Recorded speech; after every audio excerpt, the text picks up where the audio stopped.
A very good afternoon, everyone. Xiao hao, selamat tengah hari, and namaste. I hope you are coping well and most importantly, staying safe at home with their loved ones.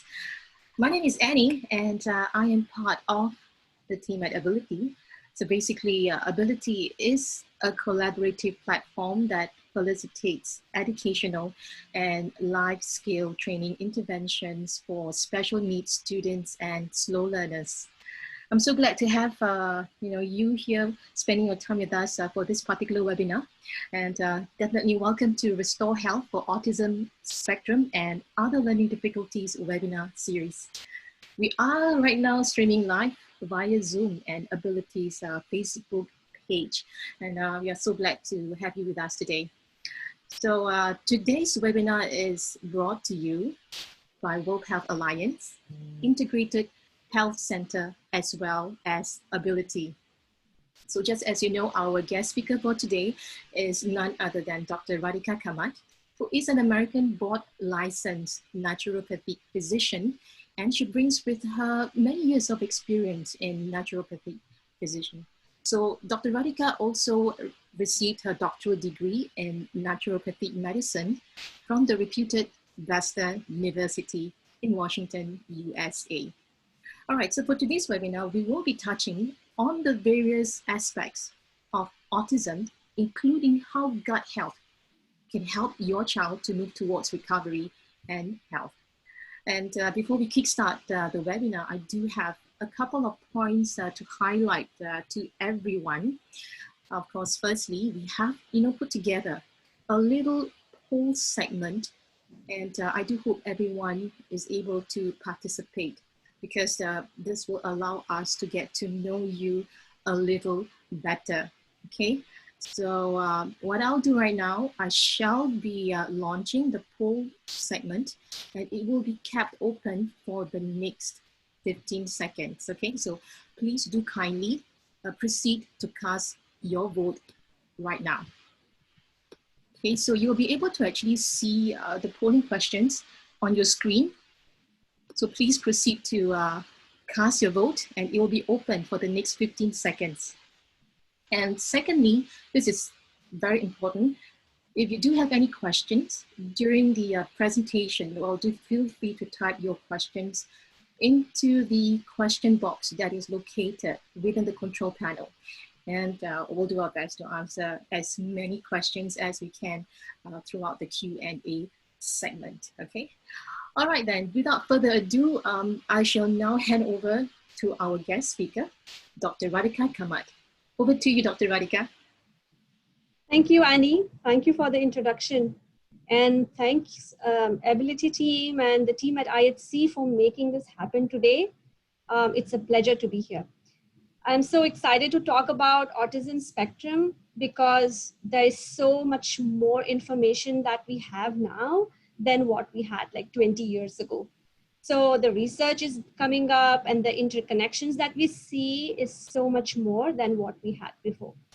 So autism spectrum disorder, as you might know, it's a set of neurological disorders ranging from mild to severe symptoms. And it can range from, one can have one or two things, or they can have full-blown autism. So varying difficulties in verbal, non-verbal communication skills, or there might be repetitive behaviors, behavioral or other social issues, social communication. So, in terms of learning difficulties, they kind of overlap with the autism spectrum, such as ADHD can be there, or there might be dyslexia. So there is a lot of overlap between the symptoms. What is disturbing is this increasing dramatic rise that you see here from 1975 to 2016. So 1 in 5,000 to 1 in 50 in 2016. And this is according to the CDC in the USA. And this applies to almost every part, I mean, every whole world.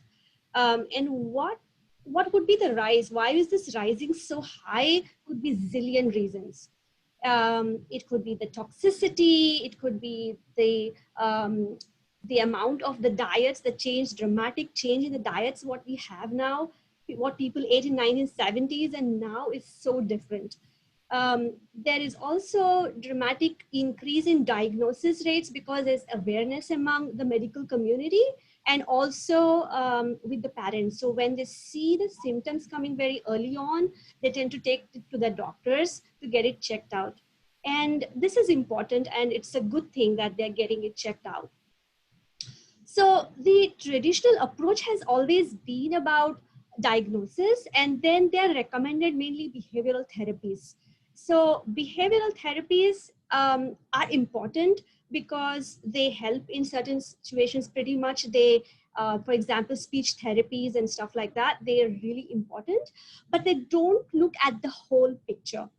So for example, if a child has behavioral symptoms, it could be a sign of pain, but the child cannot adequately convey.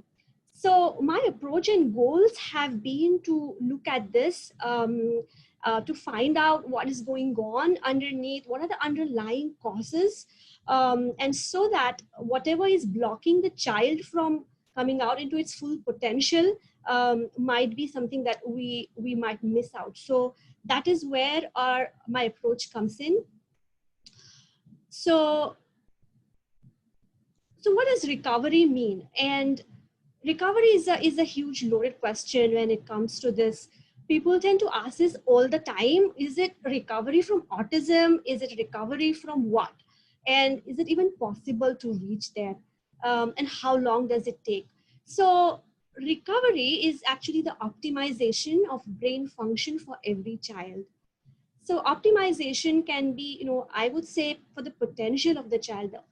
All other faculties need to be optimized for the child. And it can be a very daunting process for the parents because it takes a huge, long interventions and things like that. So if you are a parent and you want to know how to go ahead with that, so there are doctors who are trained into this. They are called MAPS, Medical Academy of Pediatric Special Needs, DAN. So these doctors, they look at the processes that are underneath, which might be causing those symptoms.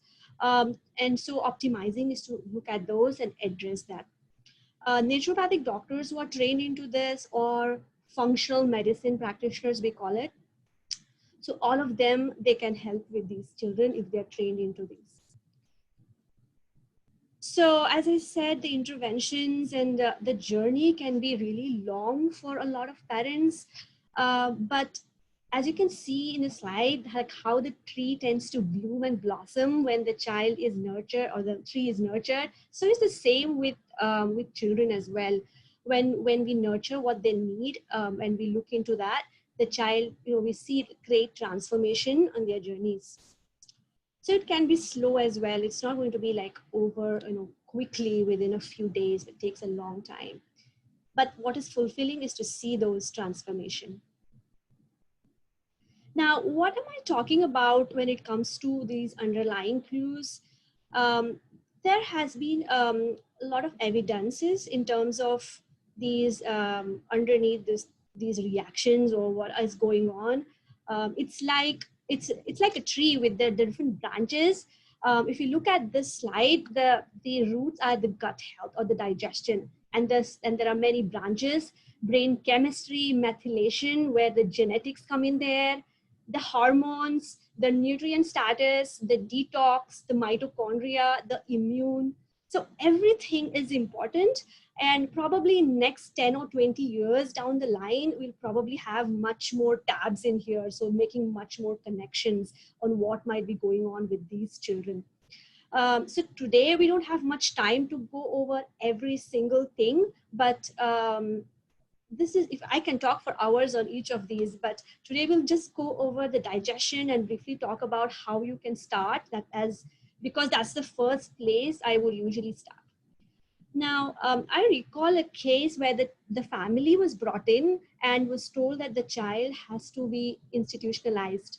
And so we started working on all of these aspects, and we found that the child was actually gifted. And stories like these are kind of inspiration to me and also to the parents. So let's look at, okay, so where do you start?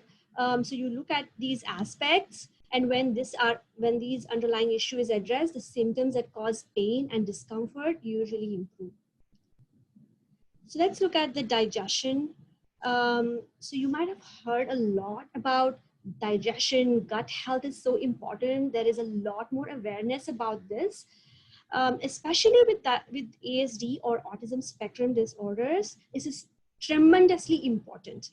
So digestive tract is not just about absorbing nutrients, but also we know that a lot of chemicals that are responsible for the brain is produced in the gut. For example, serotonin, which is a key regulator for language, for moods, for sleep, for even cognition, is produced in the gut, 90% of it. And there is a very close relationship with our microbiome. Microbiome is something that you've probably heard like a million times now, like there's bacteria, there's yeast.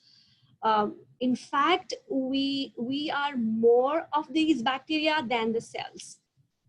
We know from some of the studies that if the cells are just 10 trillion cells, the bacteria is 100 trillion cells. So there is so much more about microbiome that even our researchers and our doctors are so astounded to see those connections coming up, especially with autism spectrum. However, we see the digestive issues almost 3.5 times more with autism spectrum. So that's why it is so important. Now, healthy digestion is not just about the microbes. For the microbes to function better, we need the whole apparatus to work better, which means it starts from the stomach or even the gums, from the gum to the bum. So the stomach has to produce its juices, the liver has to produce its bile, the pancreas, and also the intestinal motility has to be so important for this bacteria and also for the digestion. So what does the healthy digestion look like? Usually bowel movements of 1 to 3 times a day, easy to pass, well formed, no pain or discomfort, no blood, mucus or food, no abdominal bloating or pain. The ASD or autism spectrum children may have like perfect, no symptoms at all. You might say, oh, my child doesn't have any of the symptoms, but he does have autism spectrum. Even in those situations, we need to look at the diet. So there are numerous studies which say that there is impaired digestion, especially there is lack of enzymes in these children. And when there is lack of enzymes, it leads to something called as dysbiosis. So imagine it's a simple thing. If our stuff that we eat is not breaking down because the enzymes are insufficient or they're deficient or whatever, then it leads to bacterial and yeast overgrowth eventually, obviously. And that can cause behavioral symptoms in children. So another thing is the Clostridia and Candida. This is also so interesting because we see almost 25 times, we can say 25 species more Clostridia in autism spectrum than 0 in a neurotypical, which is a bit concerning. Because Clostridia, they produce something called as propionic acid. It's a short chain fatty acid. When they produce it excessively, it can cause symptoms. They tried to inject propionic acid to rodents, and the rodents developed autism-like symptoms, such as they started spinning, they had repetitive behaviors, they had seizures as well. So I see this Clostridia to be so prevalent with these children. And there are ways to test for Clostridia.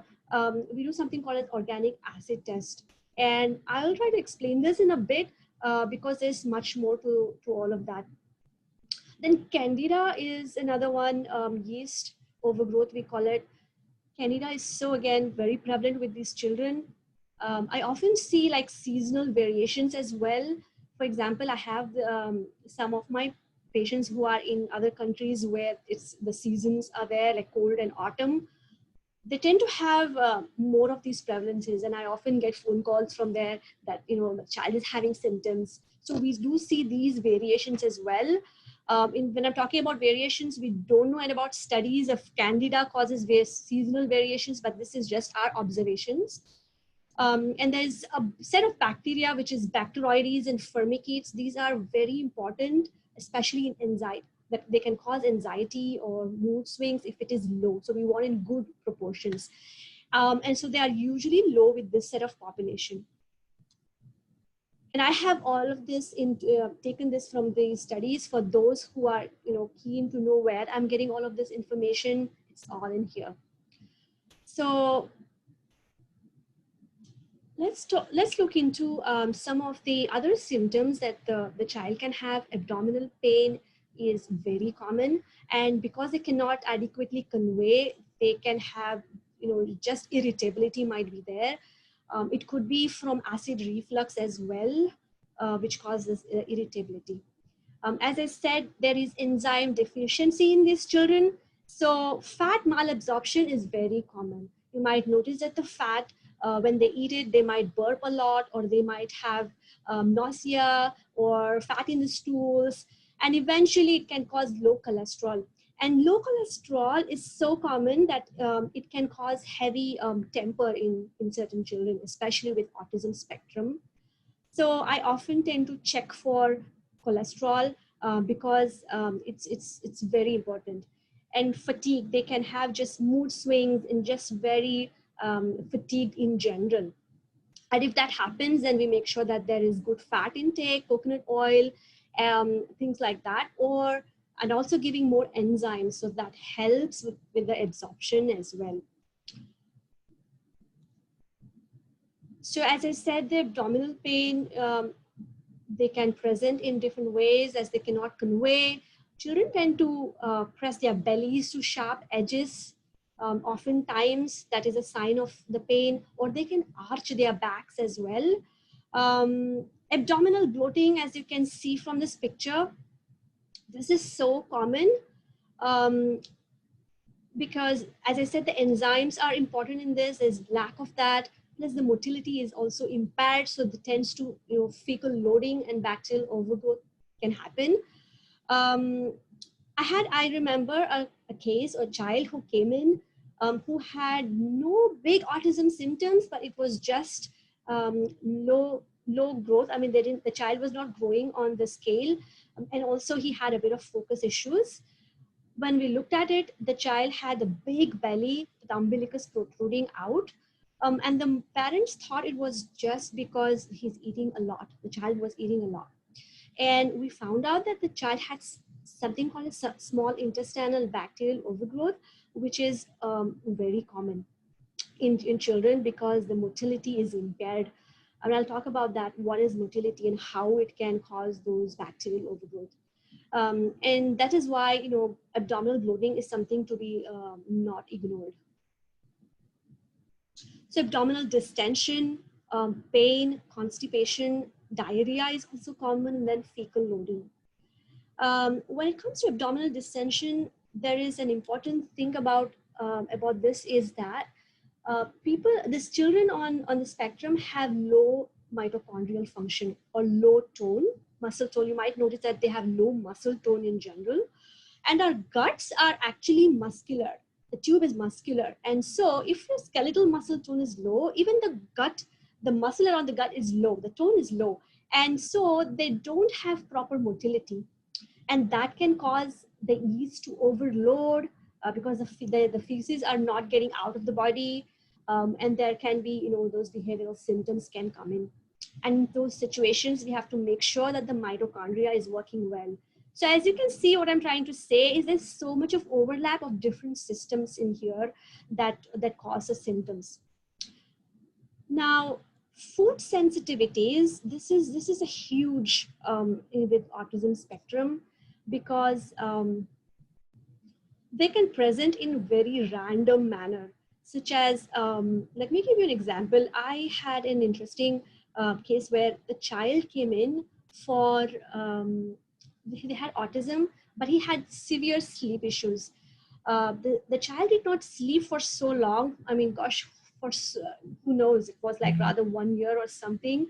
And And even the family was suffering because of that. They didn't have sleep for so long. So what we did is we looked into the food intolerance, because the child had already done a loads of supplements. He was taking like 25 supplements or so, yet the sleep was a problem. And when we looked into the food intolerances, we removed some of those foods that he came up so high on the reports. The first time the child slept, and then the family slept. So everybody was so much relieved. So what I'm trying to say is the food sensitivities can come out in many ways. So constipation, or these children can also have symptoms such as red ears, cheeks. They can just have itchy eyes or runny nose. Constipation is there, and a whole lot of things. So definitely looking at those relevant testing may be required.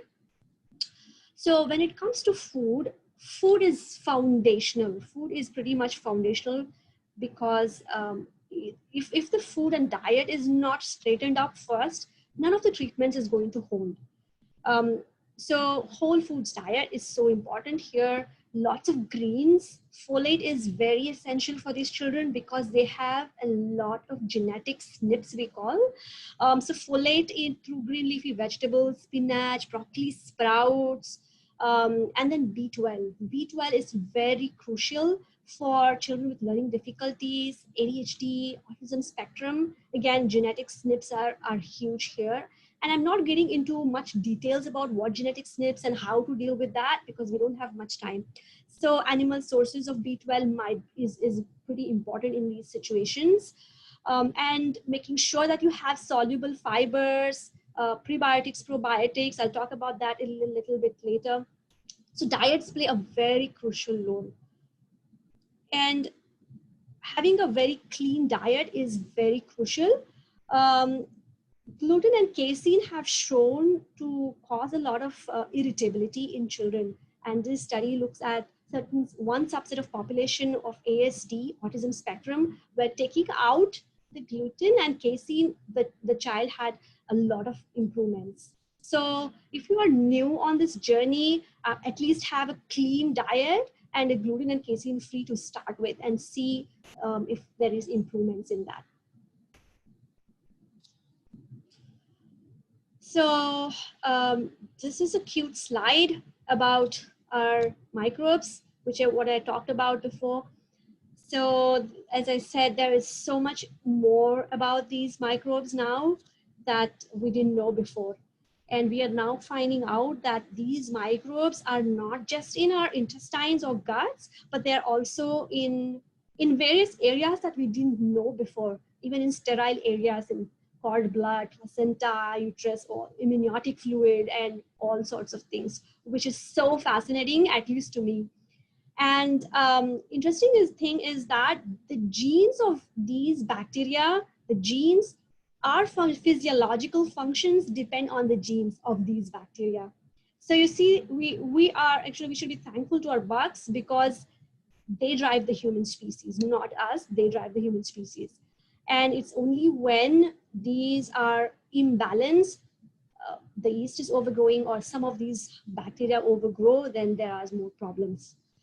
Children who tend to have frequent antibiotics, or they might have had exposure when pregnancy of the mother, that is also something to look at, where they can have long-term issues. So we can talk a lot about microbiomes in this, but we can have a separate session for that. So yeast overgrowth, you can often see the child can be non-compliant, or there might be loss of energy, hyperactivity, toe walking is also seen, teeth grinding often happens. Sometimes teeth grinding could be other issues like stress, or they might have parasites, things like that. Craving for bread, cookies, crackers, stimming is so common with these children, to look for yeast for sure, laughing for no reason, super silly behaviors, and head banging. So head banging is interesting because what happens is that the brains are like in fire. Because of the yeast, the bacteria, they release toxins, and that causes heavy inflammation, and they tend to have something like fire that's going on in their brains. So we use a lot of I use a lot of herbal supports, the nutritional, homeopathic as well, because that can help them push the stage they are in out of the situation, and then support with other herbal remedies as well. So yeast overgrowth, as I said, the mitochondria is so important here. They cause the bowels to stretch, and that leads to yeast and clostridium, and that can reabsorb, causing more behavioral symptoms. So giving laxatives are not going to support the bowel contractibility, because it's just going to help. It is important, it has its place, but to stimulate this bowel stretching, we need to stimulate, or we need to improve the mitochondrial function. And what causes the low mitochondria? So many zillion reasons. Toxins and nutrient deficiencies, heavy metals, all kinds of stuff. So I'm not getting into details of that. So there are nutrients that support mitochondria, and we need to work on the detox so the mitochondria is able to function better, the motility of the gut is better, and there is no yeast clostridia that's coming up so frequently. Okay, so this is important to look at. Now, getting to the testing part. So investigate. So when you find symptoms, important to look at testing. So there's something called as comprehensive stool analysis, organic acid test, food sensitivity, intolerance testing, different kinds of things. The toxins, heavy metal testing, nutrient panels, and there is routine blood assessments. So the routine blood assessments, what I'm talking about, are the blood tests that you would actually go to your general provider, the conventional medicine practitioners, to get that done, because it's so important. But the ones that I'm talking about on the top, the comprehensive stool and all of those are in my world. Those are naturopathic testing or functional lab testing, where you wouldn't see that done in a conventional setting. Okay. So comprehensive stool test looks at a huge panel of how is your gut bacteria doing, the good bacteria, the bad ones, the yeast, the parasites, how is the digestion, how is the immune function of the gut, looking at secondary IgA, what we call, and then calprotectin, the inflammation marker, and a lot of things. So that can help us to see if there is anything that we need to treat. Organic acid testing is so important. I often recommend this for parents who are starting on this journey. This is very interesting, because it not just looks at the bacteria, the yeast, it also looks at mold exposure, and also detox, how the detox is happening, if there are enough brain chemicals as well. Because brain chemicals, we can actually see how the serotonin, the dopamine, all of these neurotransmitters, which we call, and then mitochondrial function as well. So if you can't do anything, at least you can start with the organic acid testing.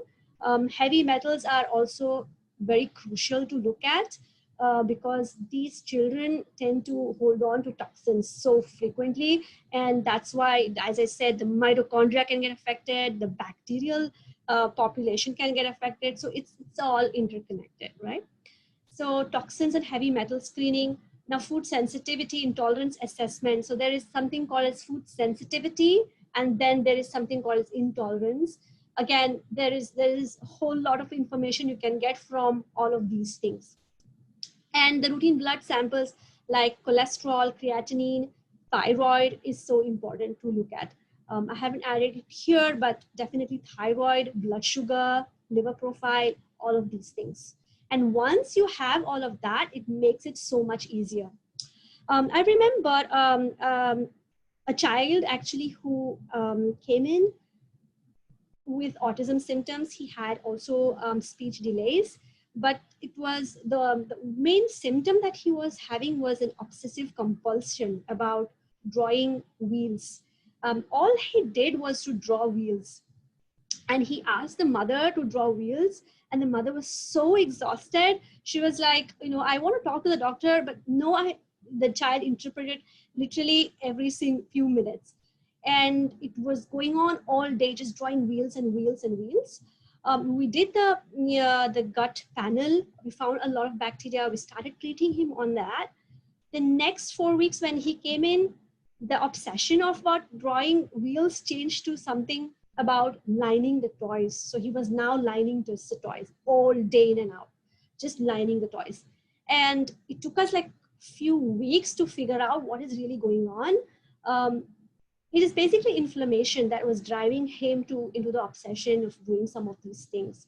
So this child had much more going on. He had some infections underneath, which we had to send him out for testing and all of those things.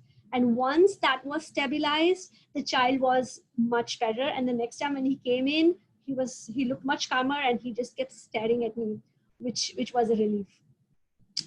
So things like that are so much important to look at. Now, in terms of talking about a bit about the learning difficulties, ADHD, as I said, these children are very sensitive to certain things like preservatives, colors, any sugar. So sugars are something that have to be looked into, and they tend to crave those a lot, which leads to more yeast overgrowth.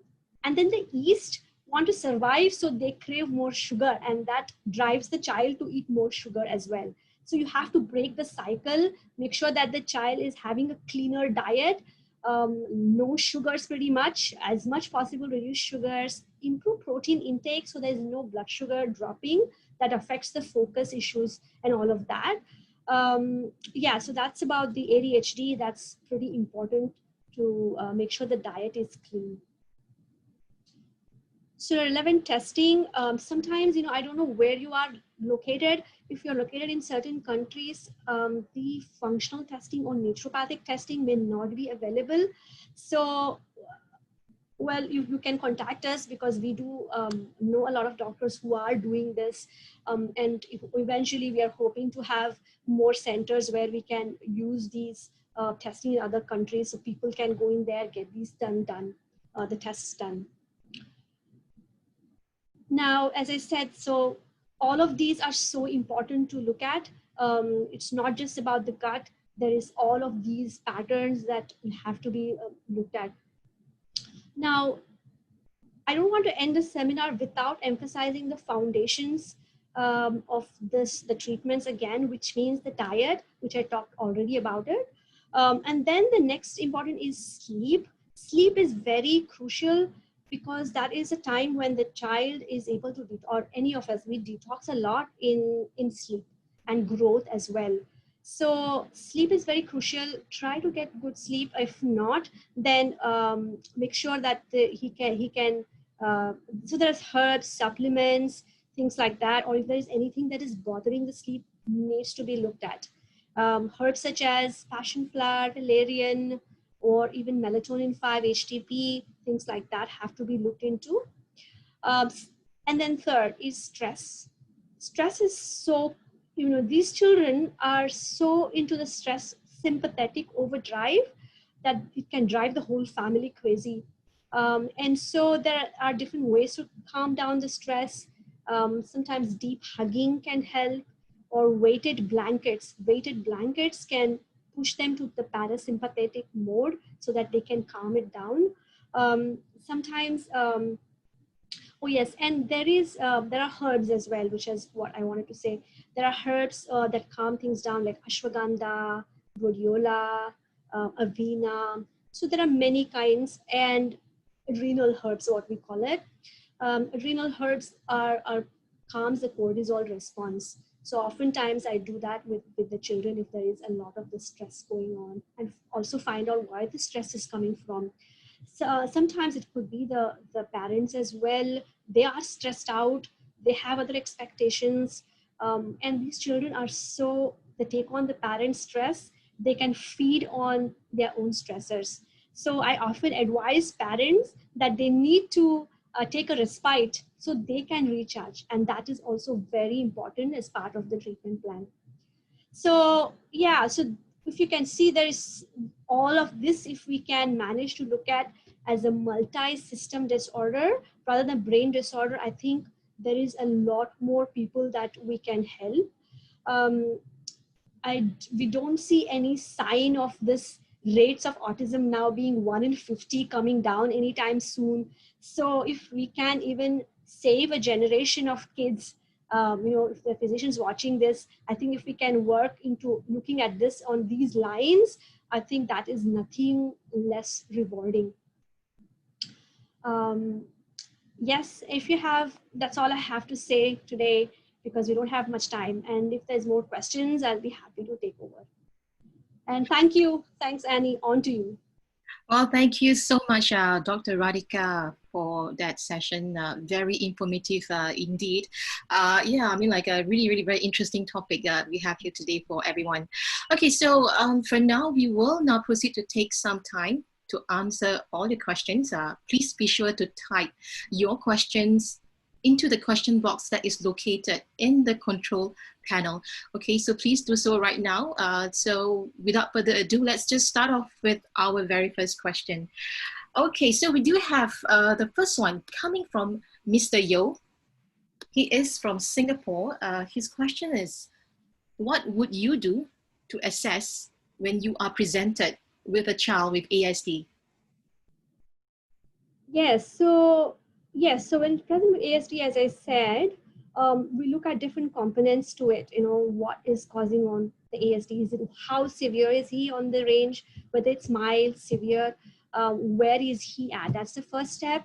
And then we look at the underlying cause, look at the gut health, start with an organic acid test. Sometimes I even do heavy metal screening. There are different kinds of functional tests that we have to send out to the US, usually in other countries, that can give us clues on where to start at. So detox is heavy with children with ASD. So that's why we need to know where they are at, do all the testing first, and then begin the treatment. And the treatments are usually, I do herbs, nutritional support, homeopathy, diet. It's based on those lines. So I cannot obviously give specifics about what to, because I don't know about what's going on with your child. So it's as I said, you have to do the testing first, and then we will go forward from there. Okay, thank you, Dr. Radhika. So we'll move on to the second question. This is coming from Marife M. Saralde. Okay, she would like to know, how do I get my autistic child to eat healthily? Yeah, so that is a very interesting question. It's an important one, because so now nutrient deficiencies with autism children is very common, and that's when they because that changes the taste buds. Okay, because the such as zinc deficiency can change the taste buds, and they crave for only certain foods. So in this situation, yes, we have to make sure first that the nutrient deficiencies are there, and we improve those taste buds with bitters. Appetite is very important. And first step is to break the cycle. If they're eating a processed foods, we have to break the cycle, because that's going to take a lot of more effort from the parent, because there's a lot of resistance and all of that. Sometimes I often tend to work with a nutritionist who can actually plan a good palatable diet that the child can have. They might also have issues with breaking down or swallowing because of the muscle tone being on the side, sensory issues. So they eventually start to improve. At least we have to start at some point. Okay, they eventually start to see the difference, but it's just a starting point that it might take a little bit of time. So I highly recommend that you work with someone, a naturopathic doctor or a functional practitioner to start with, and they can provide you much more guidance on that for your child. Okay, thank you, Dr. Radhika. We shall move on to the third question. Okay, this is a very interesting question. Coming from John Michael Tesla, his question is something like, how can we ensure that the nutrition intake by the child with ASD should be monitored regularly? Okay, so yes, how can you monitor the nutrition? Yeah, so this is an interesting question. Well, few things. We are not looking at calories, or we are not looking at exact nutrient the amounts here, because that is totally impossible, especially with children. They have so much of sensory issues, they might not be able to take everything or that amounts. So all we are trying to do is to at least start with a cleaner diet and add more vegetables to the diet, more fruits, more rainbow colored vegetables and things. We often have to do regular nutrient panels and the organic acid testing, so to see, make sure that they are adequate enough, and the symptoms also, and how the symptoms change or with certain diets. That is actually a good start to do. You can't always try to measure things and do, that's rather difficult. If there is change with symptoms with the diets that I mentioned, like the simplest diet with greens and more wholesome diet, you'll see the symptoms changing. Okay. The next question is from Yap Rei. She mentioned something about it might be difficult to incorporate new dietary changes for a child with ASD. Are there any tips on doing so? Yes, so for dietary tips, actually, yes, so there might be necessary to intervene with a nutritionist here, because you will need to do specific foods, that recipes and things like that, where the child can actually like to eat those things. But at the same time, we are not feeding the sugars. So you will need more recipes and stuff, which we actually do it here. And also I recommend our nutritionist on board to help with these children. Oftentimes for parents is really hard to do on its own. So you can start with purees, smoothies, things like that. Smoothies are also very good, where you can add in more veggies, fruits. You can mix in those nutrient combos in the smoothies, because the taste, they don't feel the taste as much, but yet they get all of these nutrients. You don't have to do huge smoothies, but you can even do a small amounts, but add in fruit, maybe vegetables in there, and to start with that. It takes a little while for the kids to be on this, but eventually they're okay with it. You have to do a lot of creative. You have to be a little more creative to get to there. Also, things like those lollipops with frozen lollipops with fruits and vegetable purees, not vegetable but rather fruits, instead of having candies and things like that. Well, that's very interesting. Lollipops with purees, yeah? That's definitely a healthy version of a lollipop than the sweet and sugary ones. Yes, yes. Okay, so I have the next question coming from Khalid Aziz. His question is basically about his son, who is 6 years old, and he is off mood to rice and some vegetables. But yes, he does take bread and fruit. What else will he need to do to ensure that his child eats more and improves his health? Yeah, so if he's more inclined to eating bread and just the fruit alone, is that what you said? Can you repeat? Is that bread and fruit? He's only bread and fruit? Bread and fruits, and he's off mood to rice and vegetables and some vegetables, yeah. So with the breads also, now there are so many ways that you can actually make those breads. There are gluten-free breads available, but they might not taste very good. So there are different recipes we often give here in terms of how they can start making those breads.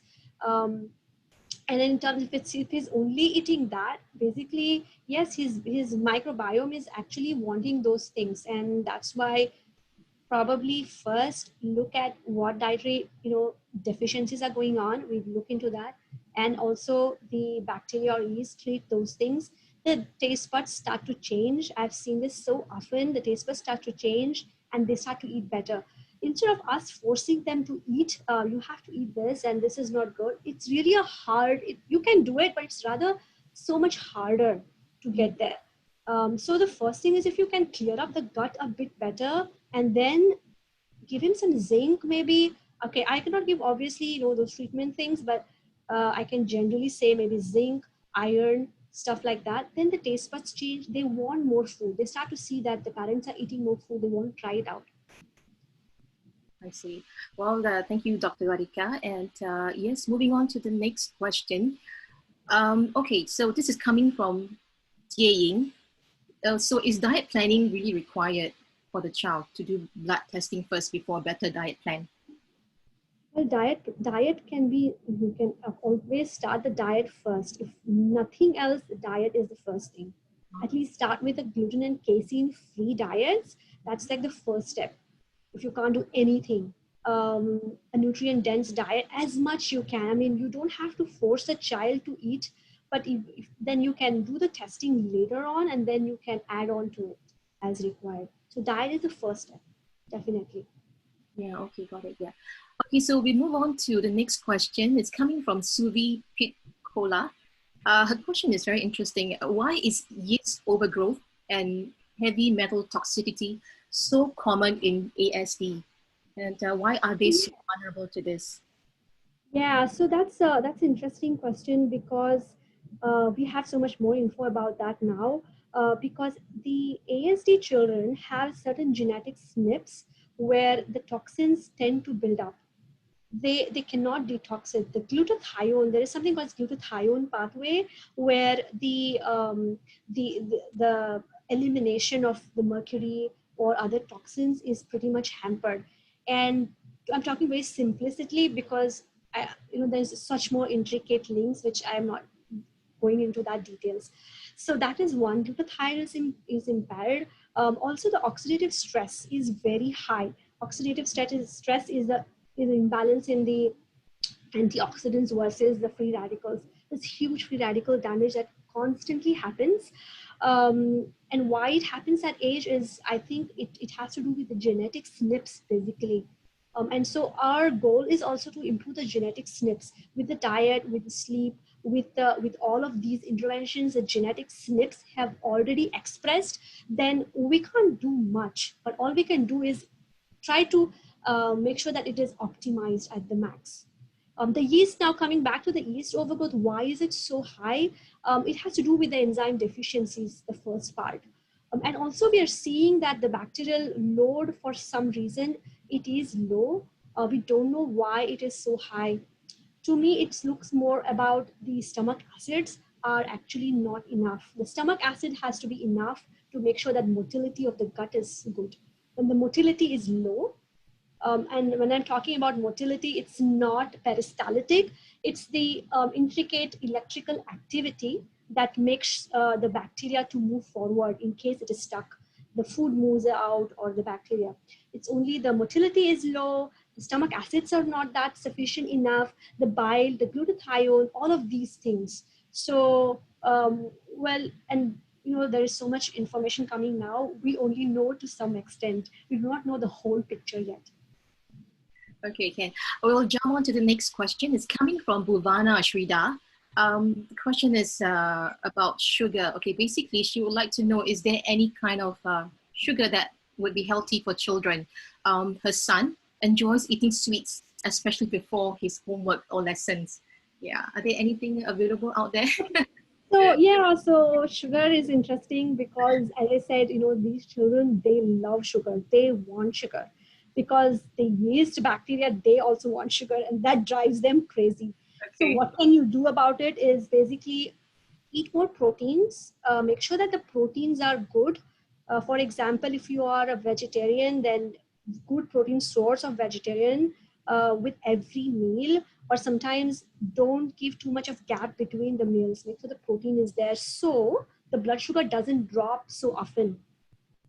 That is one. And then make sure you can make snacks such as nut bars, or nut bars is very important because it will have the sugar intake they get from those dates and things like that, but yet it's not adding on to the yeast.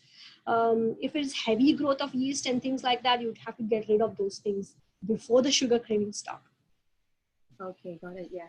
And also touching on food, next question is from Charmaine. So Charmaine would like to know, what are some of the food available to help improve gut health? And Yes, sure. That's non-verbal clients for non-verbal patients who already have fixed preference for food, like oily stuffs and sweet stuff. Yeah. Anything else that you can recommend to help improve the gut health? Yeah, sure. Absolutely.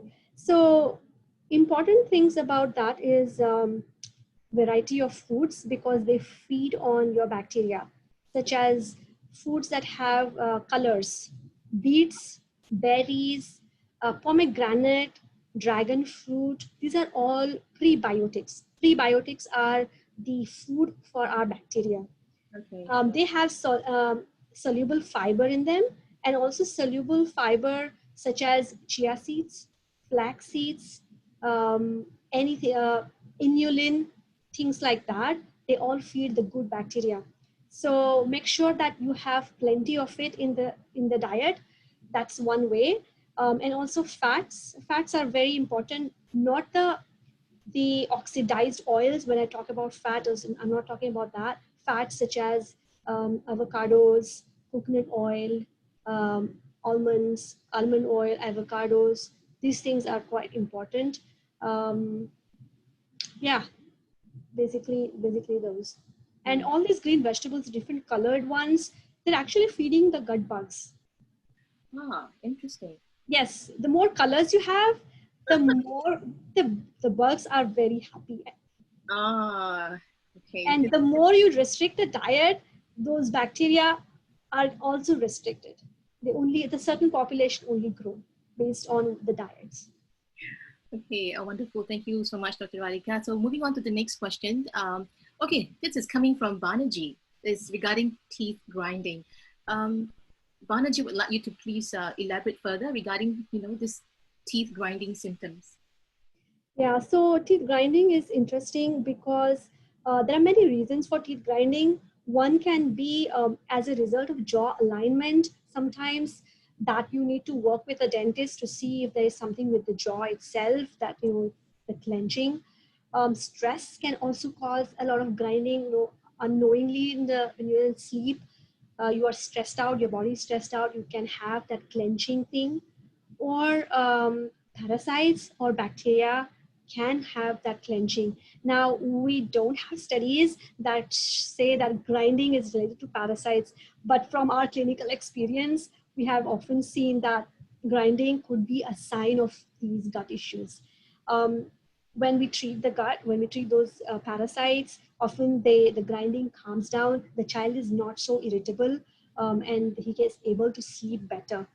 To me, it looks, I feel that there might be certain toxins or whatever that might be released from these parasites, which might be causing them into a sympathetic, a mode or whatever. Okay, thank you. And well, we do have time for just one final question. Okay, this is coming from Veronica Nancy. Basically, she would like to know how can, she control a child with, in terms of behavior after reducing the candies. Help to give her some tips on how to handle the child mood swings. With the mood swings. Yes, after reducing the candy, the child get cranky and all. How is she able to handle the child mood swings? Well, you'll have to see a behavioral therapist, or that is where the therapist will come in here to handle those behavioral issues. In fact, that is where you need more techniques. My role wouldn't be there because I wouldn't have those techniques that they are using. So that is where the behavioral therapist role will come in here to help you out with giving you tips into handling those situations. I see. Well, thank you so much, Dr. Radhika. Of course, we would like to take in more of your questions today, but due to time constraint, we are unable to do so. However, do not worry because we will be compiling all the questions as well as answers, and we will be sharing all this information to you by email over the next couple of working days, okay? All right, so for now, most importantly, I shall be launching the second polling segment. So I do appreciate if everybody can kindly cast your vote, and I will leave that polling segment open for the next 20 seconds, okay? So you should be able to, view or rather see the polling screen in front of you in just a while. Okay, let me just get this out. Okay, so do kindly proceed to cast your vote right now because, so as you know, this is very important so that it will allow us to have a better understanding on what exactly, the type of topics that we can incorporate in our upcoming webinar series. And we'll also be making this recording of today's webinar available via Ability's YouTube channel and Facebook page. So for those of you who've like missed the first part of this webinar, do not worry. You can always watch this webinar via Facebook and via YouTube channel. Okay, all right. And additionally, okay, this is something that I wish to also highlight to everyone. We will also be sending emails, okay, to request for you to complete a short survey requested by SkillFuture Singapore, and we really hope to receive your support on this. All right, Dr. Radhika, really thank you so much for taking time, spending time with us this afternoon. And I must say, you know what, it has been a really very insightful session indeed. I learned to know more about gut, and that not exactly all greens are healthy, right? Okay, so for those of you out there who would like to know more about Dr. Radhika, what exactly Dr. Radhika do, yeah, perhaps Dr. Radhika, would you have like a website or any social media that you can share with us? Yes, of course. So my website is walkwithnature.org, one word, www.walkwithnature.org. Okay. So I have more things coming up there. I'll be doing much more webinars and more topics as time permits. So stay tuned. Yeah, and yeah, Dr. Radhika, talking about your website, I happened to check it out today, and yeah, I understand that you also write blogs. Yes, for sure. Yes, yeah. Stay tuned. Yeah, as time permits, I'll be doing more of that. Yeah, I kind of like read a couple, and yeah, very interesting. So everyone, please do check out Dr. Radhika's website. That's walkwithnature.org. Okay, so walk with nature is one word followed by .org, O-R-G. All right, that's all the time we have for today. And of course, I'm going to end the poll right now. Okay, that's all the time we have for today. Yeah, big thank you to everyone for taking time to join us for this exclusive webinar. And I do hope you have picked up, a tip or two from today's session. Yeah, till the next webinar, stay safe, everyone, and you have a fabulous weekend. Thank you. Thank you. Thank you, Annie.